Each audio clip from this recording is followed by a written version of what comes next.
Assalamualaikum warahmatullahi wabarakatuh.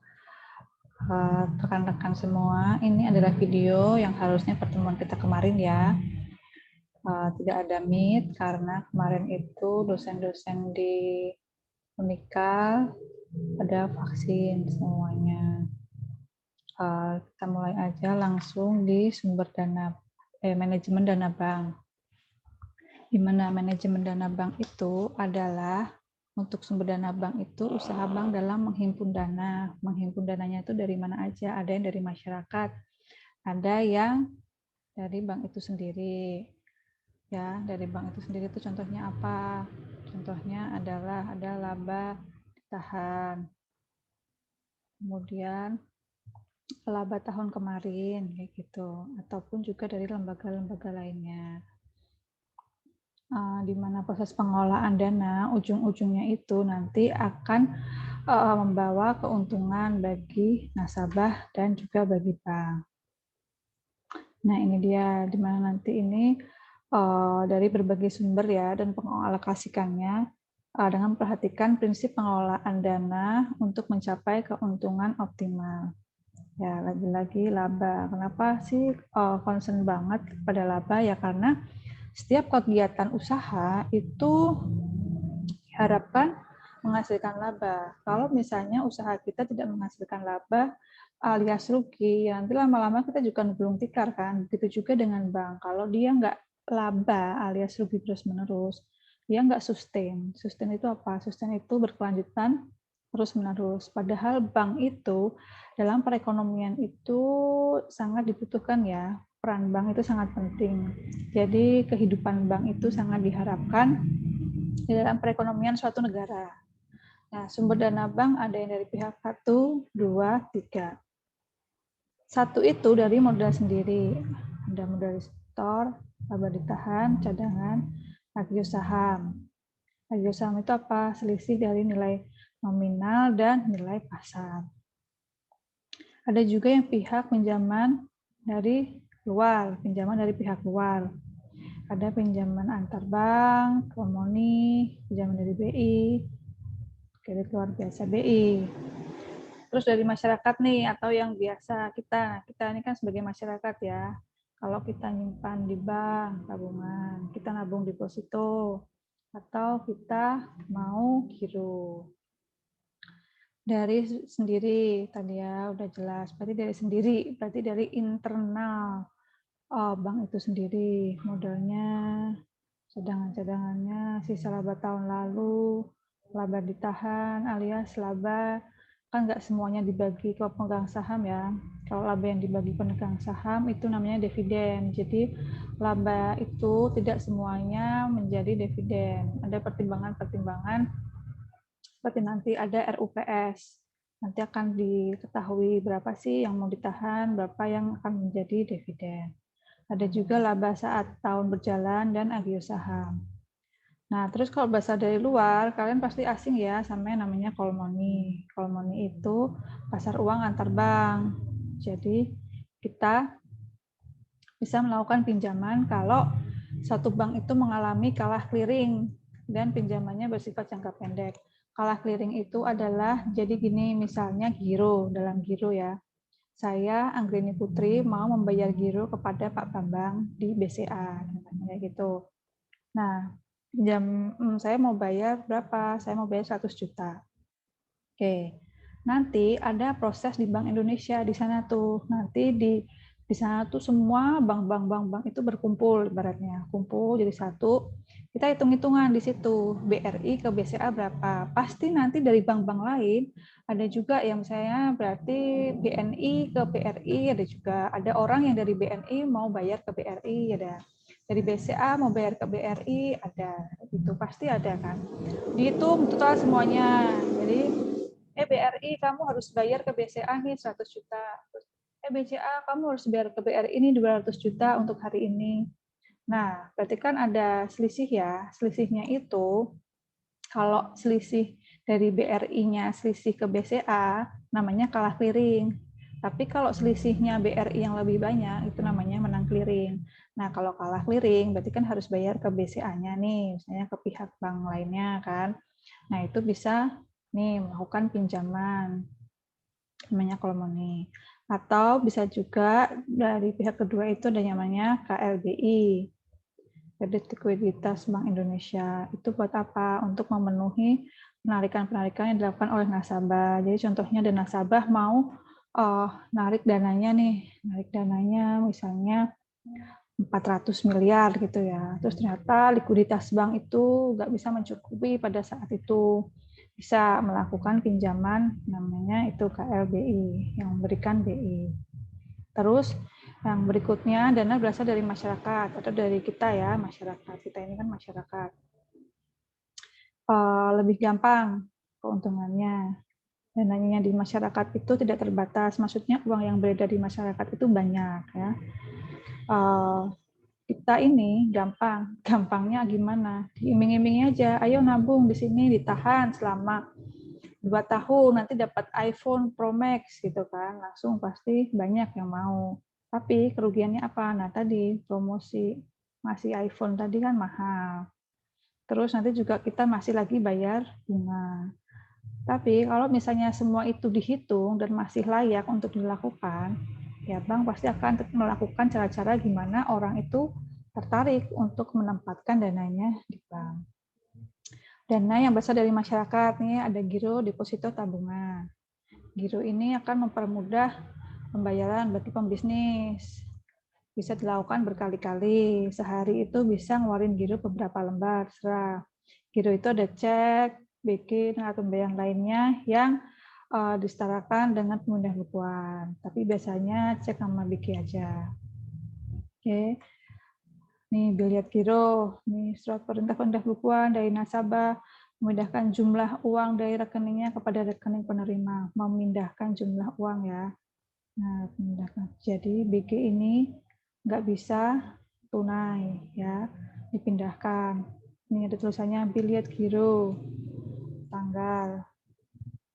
Tanggalnya ini tanggal terbit. Nah, ini boleh beda tanggal sama ini. Jadi contohnya misalnya saya Anggreni Putri mau bayar ke Pak Agus ya kan. Nanti tapi bayarnya ke Pak Agus setelah Pak Agus kirim barang ke saya ya.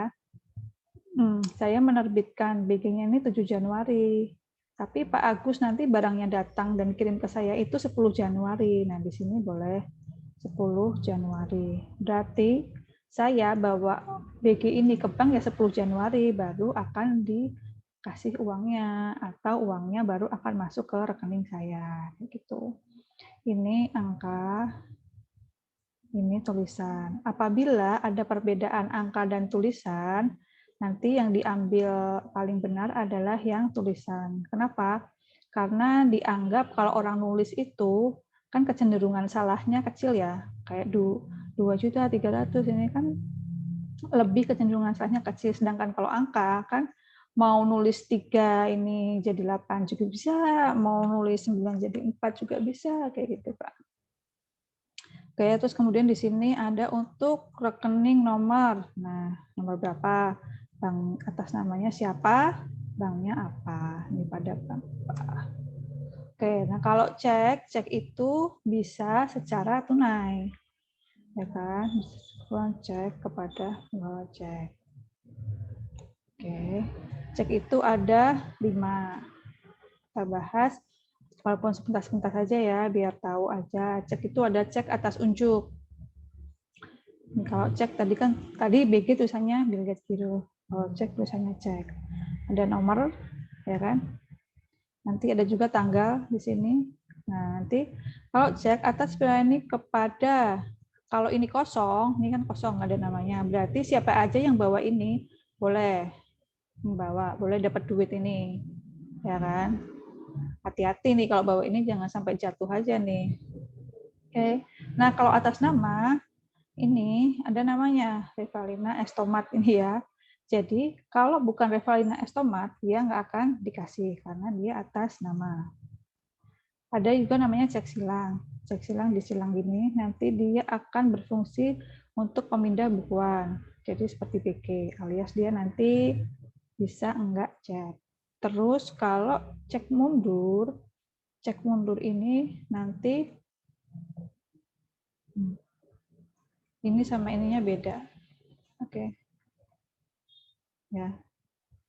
Ada juga cek kosong, cek yang dananya tidak tersedia, jadi pas diambil nggak ada uangnya, alias kosong, dihapusi kayak gitu. Nah ini biasanya untuk cek mundur ini menggunakan kertasnya ini BG. Kenapa? Karena pasti tadi kita lihat ya di cek ini kan tanggalnya cuma 1 ya. Kalau BG tadi kan tanggalnya 2, ya kan? Tuh. Ini bedanya. Nih ya, ini bedanya cek sama BG. Ini cek, BG. Ada nomor sama ya.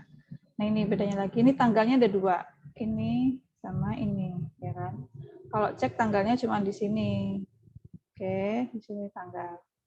Jadi kalau cek ya pas hari itu. Kalau BG enggak, aku ngeluarin BG tanggal sekian, tapi diambil ke banknya tanggal sekian, gitu boleh. Oke, ini sama nominal. Nah ini ingat kalau ada perbedaan angka sama tulisan, yang diambil adalah tulisan.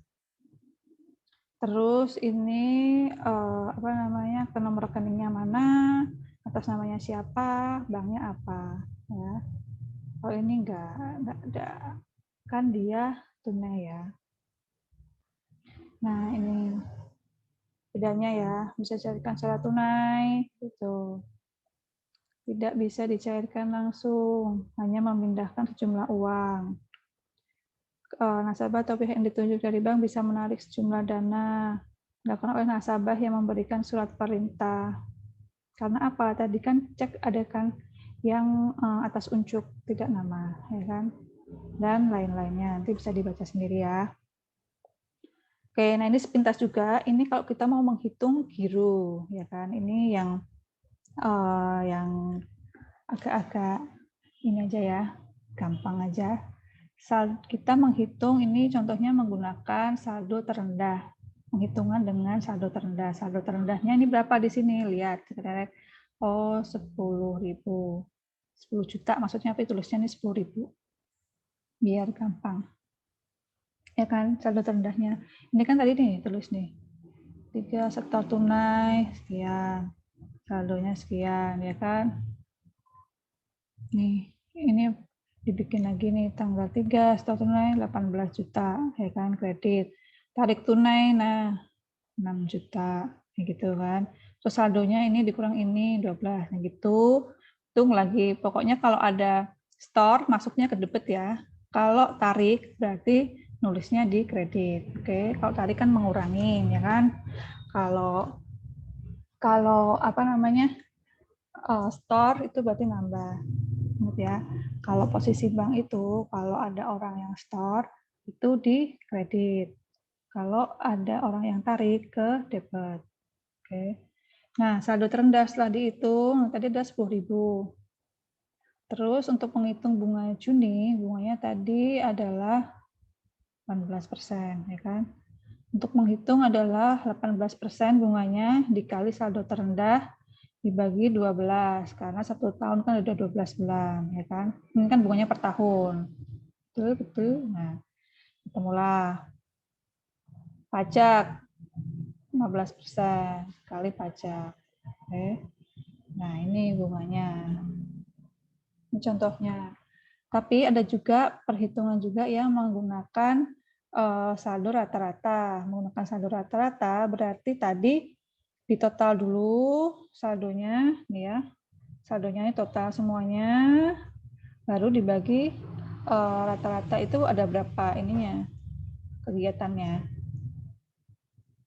Nah, udah 8 kan, jadi totalnya dibagi 8. Ya, ketemu ini. Hitung bunganya sama 18 dikalinya ini dibagi 12. Kalau tadi kan dikalinya saldo terendah.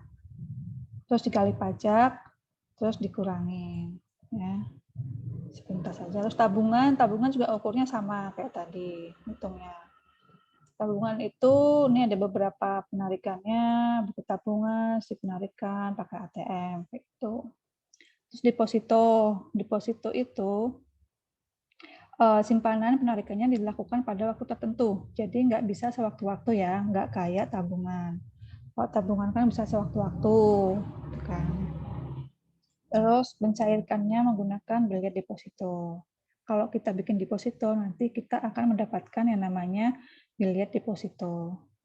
Nah, ini kalian paling nggak tahu aja dasarnya jenis-jenis deposito itu ada berjangka. Berjangka itu kita nanti bisa milih. Kalau Mas saya mau bikin deposito, oh ya mau yang berapa bulan Mbak? Pilihannya ini. Nggak usah aneh-aneh, saya minta 5 bulan, nggak ada 5 bulan. Ya berarti adanya biasanya 1, 2, 3, 6. Maksudnya apa?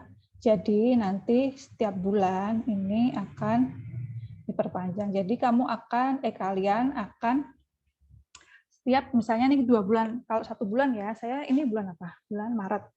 Nanti berarti bulan April saya akan itu bisa tak ambil bulan depan gitu. Tapi kalau misalnya bulan depan kalian nggak mau ambil, ya nggak apa. Nanti secara otomatis bisa memperpanjang gitu. Nah kalau kalian berarti mau per 12 bulan, maksudnya biar gini, aku nggak mau per bulan, kalau per bulan nanti aku bulan depan nanti bisa tergoda buat ngambil, aku nggak mau, aku mau nabung yang pure nabung. Tak buat setahun aja ya 12 bulan. Jadi ini kan Maret 2021.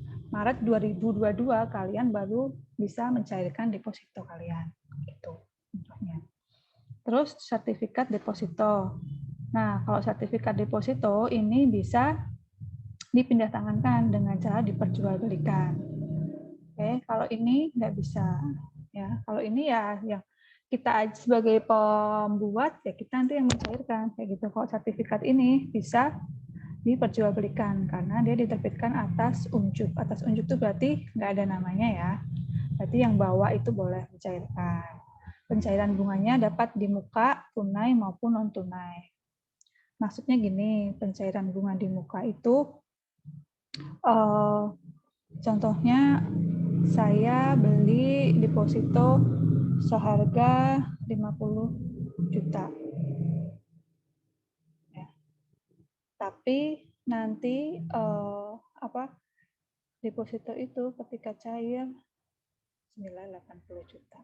Nah, itu berarti pas di awal itu dapatlah ininya nanti secara perhitungan ini 30 juta selisihnya. Oke. Kayak gitu.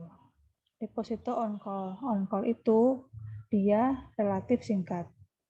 Maksimalnya itu sebulan. Jadi kurang dari sebulan. Dia 7 hari sampai kurang dari sebulan. Biasanya nilainya itu besar ya biasanya. Nah, nilainya besar deposito itu. Setelah nilainya besar juga bunganya kemungkinan dan pasti sih bunganya berbeda dengan deposito yang berjangka. Oke.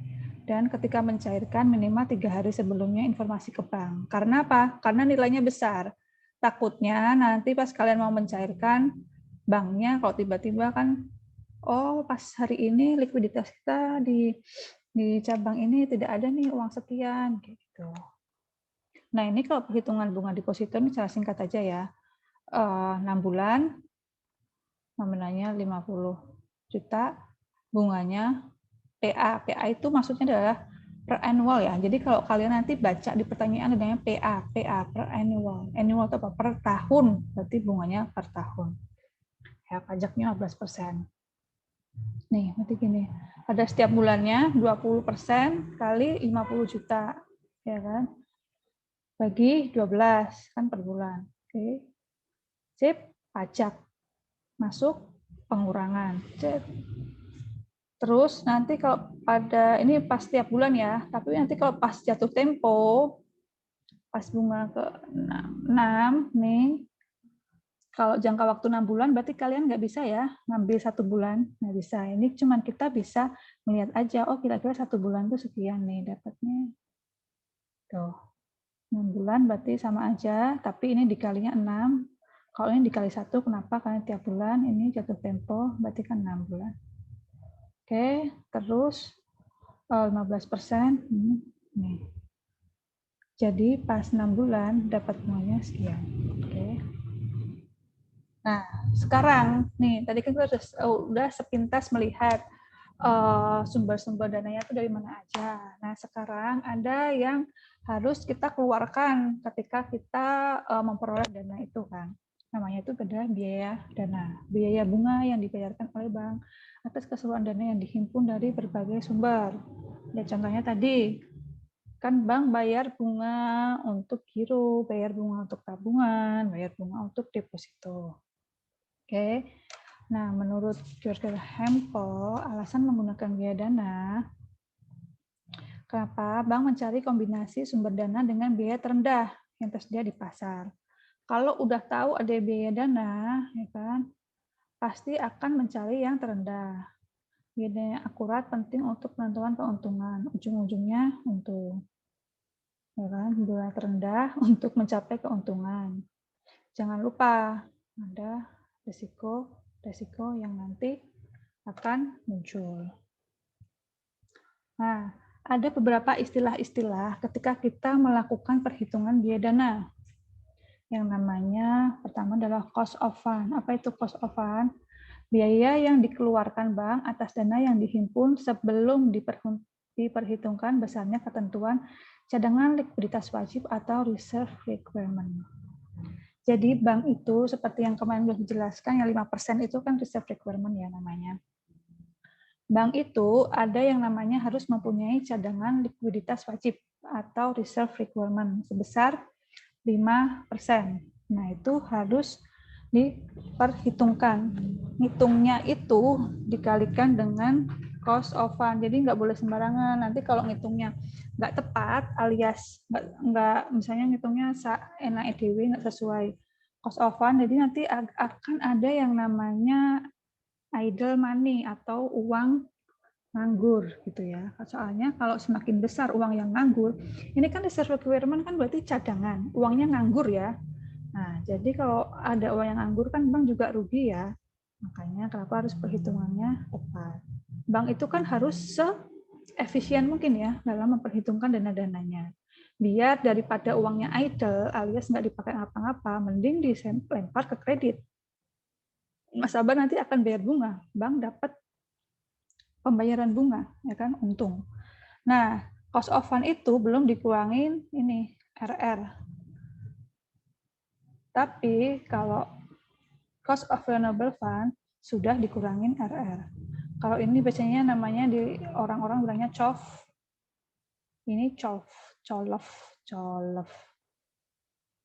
Nah, nanti ada lagi namanya cost of money. Cost of money itu adalah total of renewable fund ditambah overhead cost. Jadi ini ditambah RR namanya. Ini si COF ditambah sama overhead cost namanya cost of money. Terus kalau misalnya ya ada pertanyaan gini, biaya dana rata-rata tertimbang 15% per tahun dan ketentuan reserve requirement 5%, 5%, maka cost of colof ya, biar gampangnya colofnya berapa? Ngitungnya gini, tadi kan pertanyaannya gini, COF-nya ada 15%, ya kan? 15%, RR itu pasti 5% ya. Berapa COLF-nya? Ngitungnya gini. Jangan langsung dikali ya. Tadi 100% per 95. 95 dari mana? 100 dikurangi 5%. 5%-nya RR tadi dikali sama 15. 15 apa? 15% COF tadi. Jadi COLF-nya adalah 15,79%. Tuh. Ini contohnya kalau misalnya ya, ngitung cost of fund dari deposito contohnya ya. Ini tinggal dikali aja. Kan prinsipnya gini, cost of fund itu adalah biaya dana yang dikeluarkan oleh bank. Nah, ketika orang ada nabung deposito, berarti bank akan mengeluarkan biaya dana untuk apa? Membayar bunga, ya kan? Ya udah kaliin aja, ini kali sama bunga, kali sama bunga, ya kan? Totalnya ini cost of fund-nya total dibagi sama ya. Ketemulah ini. Oke. Terus giro juga sama, tinggal aja dikali. Berarti kan ini adalah bunga yang dibayarkan oleh bank atas adanya jumlah dana giro yang masuk, ya kan? Oke, ketemu dibagi biaya dana dibagi sama jumlah dana. Oke, ketemulah itu. Begitu juga dengan tabungan sama. Kita ngitung cost of fund dulu ya. Tahu kan ya dari mana? Nih, nggak dikali. Oke. Nah, di total tadi, giro tadi berapa, dana berapa, ya kan? Total, sama tingkat bunganya berapa. Oke. Habis di total, bagi lagi. Nih, bagi ini. Ketemulah total cost of fund. Ini masih cost of fund ya. Belum ada RR, berarti belum muncul belum menjadi cost of loanable fund. Kalau mau jadi cost of loanable fund, berarti harus ada pengurangan dari RR, ya kan? Pengurangan dari RR-nya ini 5%, berarti kan tadi jumlah dana dikali RR. Muncullah jadi loanable fund. Oke. Terus ada tingkat bunga dikali. Dah, ini muncul dikali aja sama RR. Oke. Jadi total dari cost of loanable fund 11%. Ini jumlah dana kali ini, ya, kali bunga ini, jadinya ini. Oke. Sekarang untuk menghitung biaya dana, kalau tadi kan itu contohnya aja nih. Contohnya kalau kita ngitung biaya dana dari yang masuk, dari tabungan, giro, deposito, kayak gitu kan. Nah, sekarang kalau ini kita menghitung keseluruhan, misalnya keseluruhan dalam satu bank nih, apa aja komponen-komponennya, kayak gitu. Terus ada beberapa jenis konsep biaya dana, yaitu ada 3 menurut George Hempel.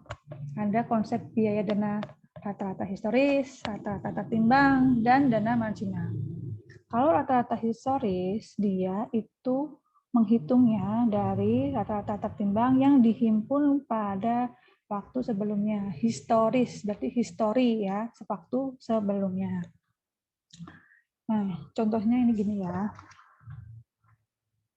Kita mau menghitung cost of fund. Konsep biaya dananya cost of fund ya. Kita lihatnya giro, deposito, tabungan, sertifikat deposito, pinjaman. Ini dana yang berbiaya. Ada juga dana tidak berbiaya. Maka yang kita hitung adalah yang berbiaya aja. Kenapa? Karena di sini kita mengeluarkan dana untuk membayar bunga, ya kan? Ada ini yang dikeluarkan bank untuk membayar ini, ya. Sedangkan ini bank kan nggak bayar apa-apa, ya, nol. Nah, kita hitungnya yang ini aja. Biaya dana dibagi berarti sama jumlah dana yang berbiaya. Oke. Nah, kalau kayak gini, yang ini ada kekurangannya. Salah satu kekurangannya karena dia histori, berarti kan dari tahun sebelumnya, ya kan, yang lampau. Ya kan, penetapan harganya itu bunganya, pricing-nya, bunganya ini, tingkat bunganya ini, berarti kan pada masa itu. Ya kan, sedangkan pada saat sekarang kan mungkin ada perubahan, pastinya bank kan berubah-ubah bunganya. Nah, jadi salah satu kekurangannya adalah itu. Tingkat bunganya dia tidak mengikuti tingkat bunga yang berubah-ubah sekarang. Oke. Sekarang yang kedua ada namanya biaya dana rata-rata tertimbang. Memperhitungkan struktur sumber dana dan faktor lain yang mempengaruhi besarnya dana, antara lain tingkat bunga dan RR. Oke. Yang kedua, perhitungan biaya dana dilakukan dengan cara menghitung biaya dana masing-masing jumlah dana yang berbiaya untuk mengetahui besarnya tingkat bunga efektif atau tingkat bunga setelah adanya reserve requirement ya. Jadi lebih baik lah ya ada perhitungannya daripada yang tadi ya. Kalau ini contohnya gini, ini cara garis besar aja. Giro tabungan nilainya ini sekian. Kemudian komposisi dananya sekian. Nah, untuk RR ini kan nilainya sama terus ya, 5%. Ketentuannya memang dari BI-nya RR itu cuma 5%, nggak boleh banyak-banyak. Kenapa kalau banyak-banyak tadi yang saya ceritakan? Akan muncul yang namanya idle money. Nah, terus kemudian untuk menghitung tingkat bunga efektif, ini dari mana? Dari mana sih bunga efektif? Ya.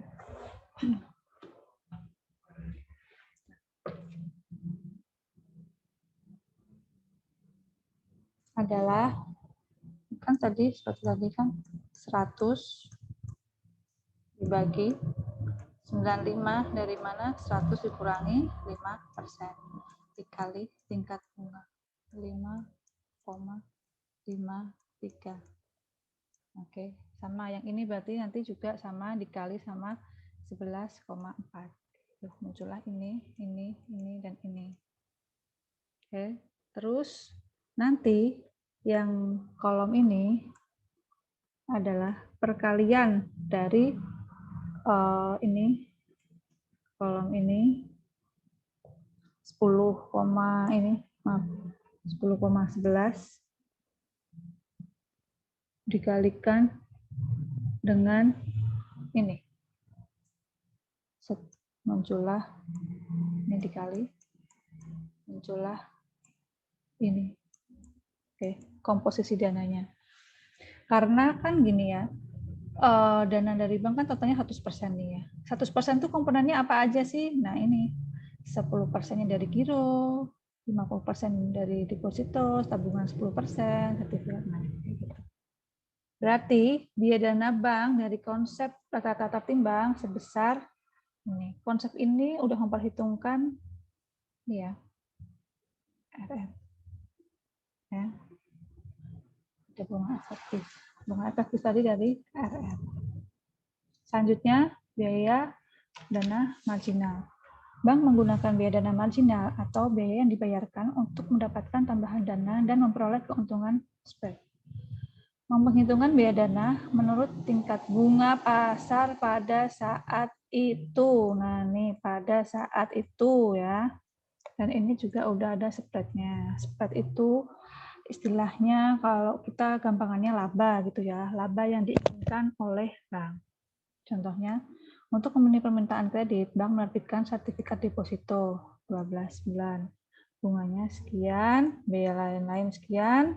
Likuiditas wajib adalah RR 5%. Berapa biaya dana marginalnya? Nah, rumusnya adalah biaya bunga tambah biaya lain 1 min RR. Biaya bunganya mana? 12%.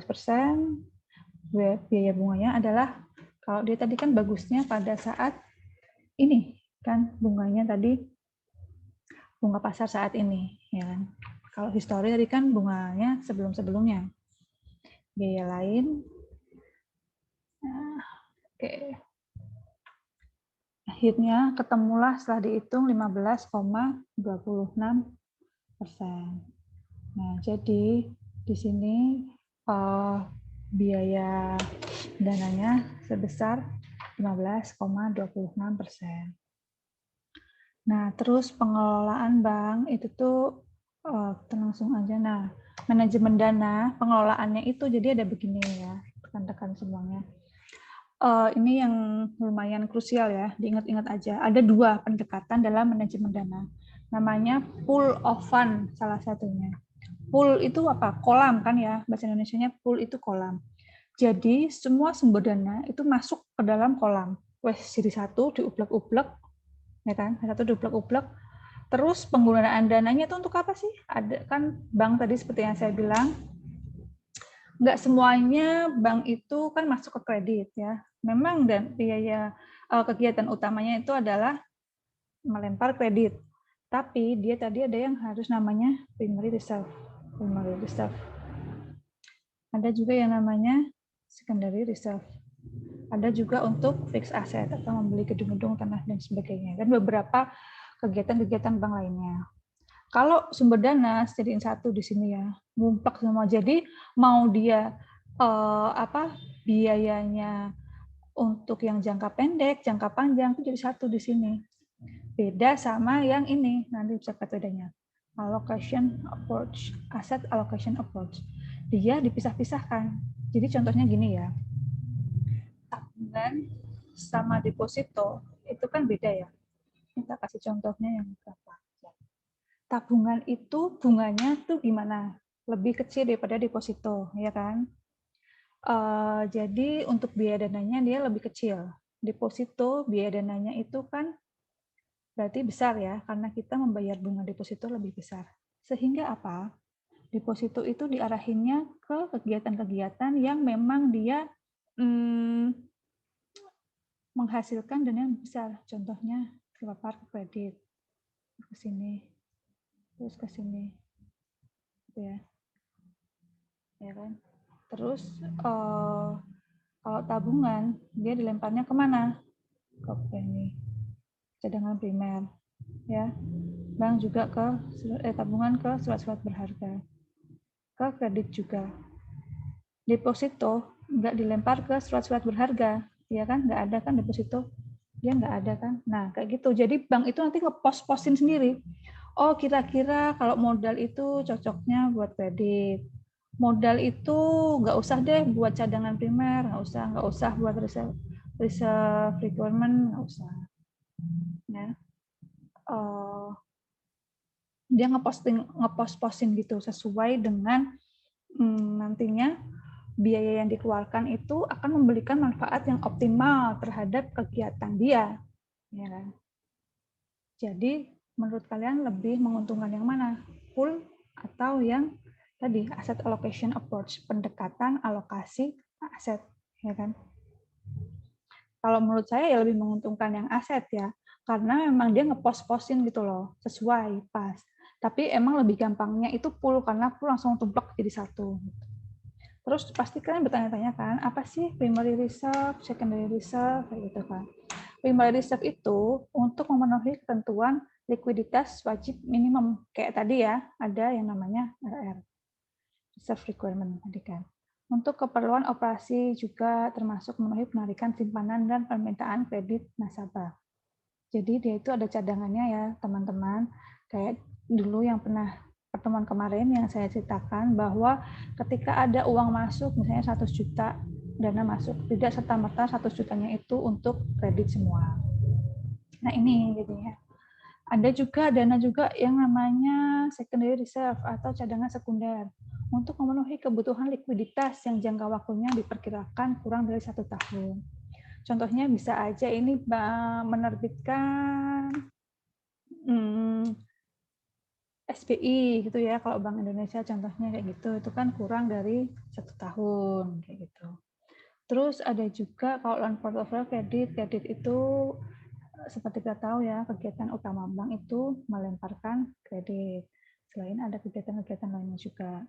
Terus ada juga fixed asset itu untuk kan kadang itu bank memerlukan nantinya untuk pembangunan gedung dan lain-lain dialokasikan kayak gitu. Jadi itu menjadikan pengeluaran bank juga dalam pengelolaan dana harus dipikirkan. Oke, saya rasa cukup untuk